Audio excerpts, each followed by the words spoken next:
ये गणराज्य है, हिंदू राष्ट्र, मुस्लिम राष्ट्र, अंग्रेजी राष्ट्र नहीं है। और जो लोग पढ़ लिखे उनको कहते हैं कि तुम पकौड़ा बेचो और मैं राज करूंगा।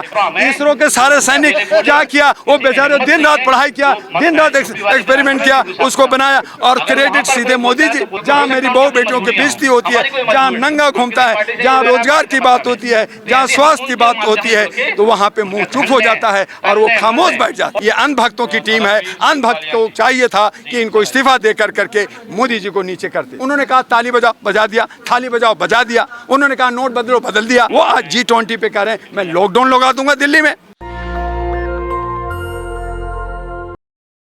नमस्कार, मैं ब्यूटी गिरी और आप देख रहे हैं नेशनल दस्तक। मुजफ्फरनगर में जिस तरीके से शिक्षा के मंदिर में भगवान माने जाने वाले शिक्षक जैसे शिक्षिका एक धर्मवाद का फैला रही है, धर्म के नाम पर नफरत फैला रही है और बच्चों के दिमाग में धर्म का नफरत घोल रही है, उसको लेकर पूरे देश में जो है गुस्सा है। हमारे साथ मौजूद हैं डॉक्टर दुआई, इनसे बात करने की कोशिश करेंगे। क्या कहेंगे शिक्षा के मंदिर में जिस तरीके से आया है? बिल्कुल सही कहा आपने, लेकिन इसको अगर हिंदू मुस्लिम का नाम ना दें, चूंकि ये कहीं ना कहीं सांप्रदायिकता की बात आ जाती है। सवाल सीधी सी बात है कि एक शिक्षिका को शिक्षा देना चाहिए, वहाँ पे बच्चों को मारना और दूसरे समुदाय, दूसरे सीनियर बच्चों को ला करके उससे मरवाना, उसको कहना कि इसको सजा दो, ये सरासर अनैतिक है और मैं इसका निंदा करता हूँ। और ऐसी हालत में जहाँ बुलडोजर चला रहे हैं हमारे योगी जी, जहाँ कह रहे हैं कि हमारे बीच में अन्याय नहीं होगा, सबको के साथ न्याय होगा, वहाँ पे बच्चों के साथ अन्याय हो रहा है, क्रूरता हो रहा है। ऐसे स्कूल को बुलडोजर क्यों नहीं चलाया जा रहा? उनके जो है उनके ऊपर बुलडोजर क्यों नहीं चला रहा है? आप सिर्फ हिंदू मुसलमान करके आप सत्ता को हथियाना चाहते हो, सत्ता पे काबिज रहना चाहते हो और मुख्य मुद्दा से भटकाना चाहते हो।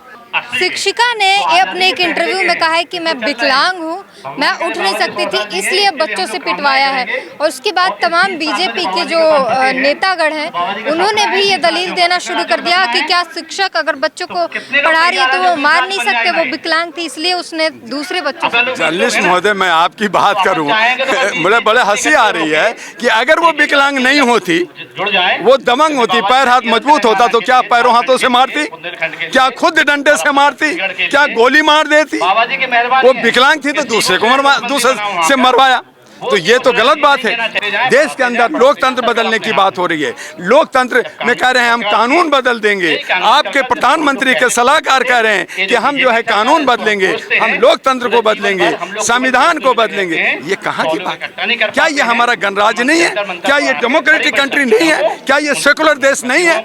आप कहाँ बातें कर रहे हैं? आप एक दिन यही योगी जी रोते थे कि मेरे गुंडे लोग मार देंगे, आप जो है मंदिर में थे, आज चीफ मिनिस्टर हो तो दबंग हो गए, कल नहीं रहोगे तो फिर रहोगे आप।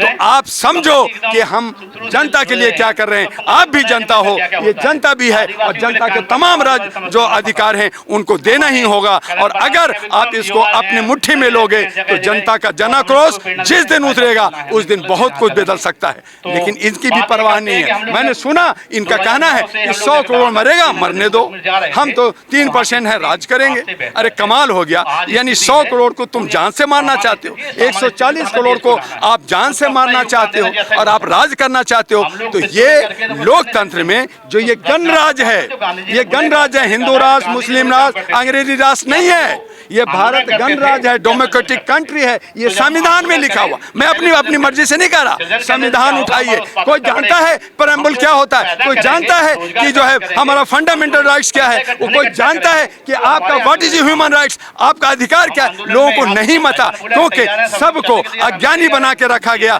और कहा कि जो ज्ञान ले लिया वो पकौड़ा बेचो। तो इस तरह का जो अज्ञानी बनाना है और जो लोग पढ़ लिखे उनको कहते हैं कि तुम पकौड़ा बेचो और मैं राज करूंगा। चौथी फेल, आप चौथी पास जो है कहते हैं मैं जो है डबल MA हूँ। रोजगार के आइडियाज दे रहे हैं। रोजगार की आइडिया दे रहे हैं, वो अपने ही कर्मचारियों को बैठा के कह रहे हैं कि आपको रोजगार दे रहे हैं। अरे कौन किसको दिया? 5 करोड़ आपने रोजगार देने की बात की। अरे 1 करोड़ छोड़ो, 1 लाख रोजगार। जो बेरोजगार हैं, मैं भी बेरोजगार हूँ, ये भी बेरोजगार हैं, दो ना। आपने सुनिए, नहीं मैंने एक एग्जाम्पल दे रहा हूँ, एग्जाम्पल दे, ठहर जाइए, मैं एग्जाम्पल दे रहा हूँ। आपको जो है 10 लाख आपने मुद्रा योजना देने की बात की थी नौजवानों को। आप एक नौजवान हैं, आपको मिला? आपको रोजगार मिला? अगर रोजगार मिलता तो क्या आप सोशल मीडिया, आप जंतर मंतर पे खड़ा होती? तो किस नौजवानों को रोजगार मिला? किसको मुद्रा योजना मिला? ये कहते चावल बांटा। अरे किसको किसको दिया? गैस दिया, किसको किसको दिया? आप गैस को 400 से 1200 कर दिया, वो बेचारे खरीद नहीं सकते, पैसा नहीं है, आपने कीमतें बढ़ा दी। तो भाई यही है कि जिस तरह से हमारा जो है महंगाई पर कह रहे हैं कि पूरी दुनिया परेशान है महंगाई से, सिर्फ अकेला भारत नहीं है, घबराने की बात नहीं। ये हमारे जो सरकार है, जो जोग तंत्र में चलाने वाले राज्य हैं, जो जंत्र तंत्र को अपनी मुट्ठी में ले लिया है, ये कह रहे हैं हम तो सब गरीब हैं, हमारे पास महंगाई है। टमाटर 200 रुपए किलो, प्याज जो है 50 रुपए किलो, हम क्या खाएं? उनको तो 56 भोग मिल रहा है। वो तो एक जो है वो बाहर से खाना मंगा के लाख रुपए केजी का जो है मशरूम खा रहे हैं। हमें तो जंगल का, खेतों का मशरूम नहीं मिल रहा, हमें सब्जी नहीं मिल रहा, तो उनको महंगाई थोड़े नजर आएगा। ये लोग तो कहते हैं कि आपने 32 रुपया कमाया तो आप राजा हो। जो 32 पर सवाल पूछने पर जो है पत्रकार को बेइज्जत कर दिया जाता है। करेंगे ना, चूंकि ये राजतंत्र चाहते हैं, ये चाहते हैं कि हमारे ऊपर हुकूमत करें, हमारे ऊपर जो है जबरदस्ती करें और कहें कि तुम जो है डिटेंशन सेंटर में रहो, तुम जो है वो जो है रन बसेरा में रहो, तुम सड़कों पे रहो, तुम भीख मांगो। ये तो चाहते हैं, ये तो चाहते हैं। इनके लिए महंगाई नहीं है, क्योंकि ये 40 गाड़ियों में घूमते हैं, ये जेट प्लेन में घूमते हैं, आज इस देश में है, कल उस देश में है। अरे मैं धन्य हूँ और शुक्र अदा करता हूँ चंद्रग्रहण 3 का कि उस वक्त जब वो लैंड कर रहा था चांद पे, तो उस वक्त मोदी जी इंडिया में नहीं थे।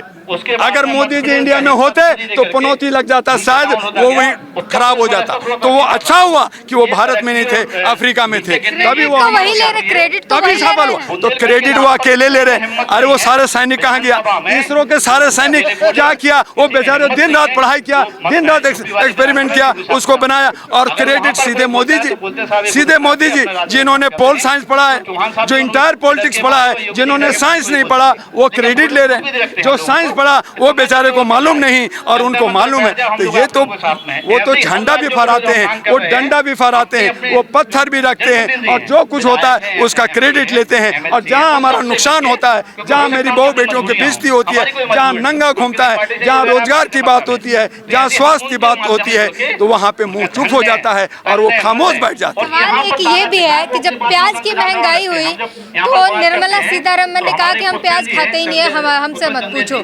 टमाटर की महंगाई हुई, स्मृति ईरानी ने कह दिया कि हमारे खेत में होता था। तो क्या टमाटर जब महंगाई बढ़ जाती तो सब्जियां खाना ही गुनाह है? हमारा सेकुलर देश में हर तरह की चीजें, कोई एक नहीं खाता, कोई आप व्रत रखता है, कोई नहीं रखता, तो आप कहोगे जब मैं व्रत रखता हूँ तुम ही रखो, जबरदस्ती है क्या? मैं प्याज खाता हूँ तुम ना खाते हो तो तुम्हारी मर्जी, मैं मीट खाता हूँ तुम नहीं खाते हो तुम्हारी मर्जी। तो इस तरह की बातें करना कि जो मैं करता हूँ वही तुम करोगे, ये जो है सेकुलर, ये जनतंत्र, ये लोकतंत्र की भाषा नहीं है, ये राजतंत्र की भाषा है। और सीतारमैया जी जो हमारे जेएनयू का, मैं भी जेएनयू प्रोडक्ट हूँ, ये सब भटके हुए अंधभक्त लोग हैं, 303 भटके हुए, जो हमारे ये लोग मिल करके मोदी जी को प्रधानमंत्री बना रखा है। ये अंधभक्तों की टीम है। अंधभक्त को चाहिए था कि इनको इस्तीफा दे करके मोदी जी को नीचे करते, क्योंकि हमारा देश एक लोकतांत्रिक देश है, संविधान से चलता है। इसलिए एक आखिरी सवाल सर, जब करण सांगवान ने सिर्फ इतना कहा बच्चों से कि अगली बार पढ़े लिखे नेता चुनना, पढ़ा लिखा हो जो, तुरंत एक्शन उनके लिए हैशटैग चला कि इसको हटाओ, तुरंत एक्शन लिया गया, हटा दिया गया।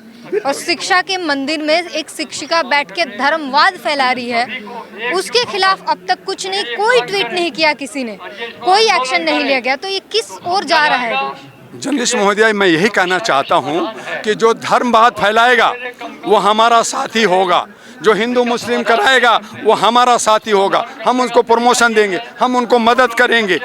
ऐसे ही बहुत सारे लोग हैं जो मुसलमानों को एक तरफ गाली देते हैं और मुसलमानों के एजेंट को पैसा दे रहे हैं। मैं अभी हैदराबाद में था, वहाँ पे अल्पसंख्यक को 1-1 लाख रुपए का चेक दिया जा रहा। ओवैसी को जो है बीजेपी का एजेंट है। तो ऐसे लोग हैं, ऐसे लोग पड़े हुए हैं कि धर्म का नाम लोगे तो हमारे साथी, और अगर शिक्षा की बात करोगे तो पकौड़ा बेचो। शिक्षिका जो कह रही हैं कि इस छोटे से मुद्दे को आप सेंसिटिव मत बनाइए। मैंने माफ़ी मांग लिया, उसकी फीस माफ़ कर दी, अब आप राजनीति करके जो है मानसिक प्रताड़ना करेंगे। का वो मैडम को वही बच्चा से 10 डंडे जरा सा खा के दिखाएं। वो 10 डंडे बच्चा अगर उसके माजका को मारे, माफी मांग लिया से आप एक इशारा होता है। देश के प्रधानमंत्री एक ही है ना, वो जो कहते हैं हम उन्होंने मानते हैं ना। उन्होंने कहा ताली बजाओ बजा दिया, थाली बजाओ बजा दिया। उन्होंने कहा नोट बदलो बदल दिया। उन्होंने जो कहा मानते चले गए। तो एक ही से तो हो रहा। तो एक शिक्षिका क्या वो कम मायने रखती है? क्या वो भारत की नागरिक नहीं है? तो एक आईना, एक दशा दिशा एक ही पॉइंट से बनता है। जरूरी नहीं है कि उसके लाखों करोड़ों लोग जब आंदोलन करेंगे तो होगा। आपने मणिपुर में, आपने सारे मणिपुर, आपने वहाँ की लड़कियों को बेइज्जत किया, तो वो कुछ चंद लड़कियों को किया। क्या हमारी तमाम लड़कियों का, तमाम औरतों की इज्जत नहीं उतरा? अरे कमाल हो गया। बीजेपी के 272 नेता रेप, अरे 272 लोग ही तो रेपिस्ट हैं, ऐसा कहेंगे वो? बाकी लोग नहीं है रेपिस्ट। देश का जो देश को चलाना है, जो हमारे लीडर हैं, जो हमारे जनप्रतिनिधि हैं, हमें सुरक्षा देना है, हमारा कल्याण करना है, हमारा सारा काम करना है। वो आज G20 पे कह रहे हैं मैं लॉकडाउन लगा दूंगा दिल्ली में, आप सब घर में रहो। और हमारा नौकर, हमारा चौकीदार मजे से घूमेंगे, बड़े बड़े गाड़ियों में घूमेंगे।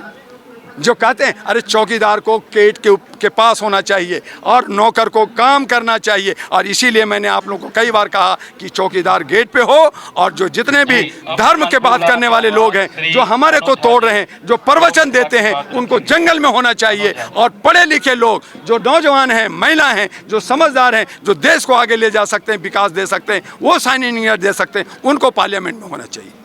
जाहिर तौर पर काफ़ी सवालों के जवाब आपको मिल गए होंगे।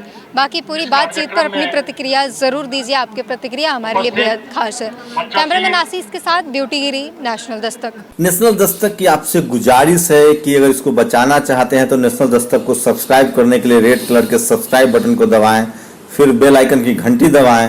नेशनल दस्तक को बचाने के लिए बहुत जरूरी है कि हर खबर को शेयर करें, लाइक करें, कमेंट जरूर करें।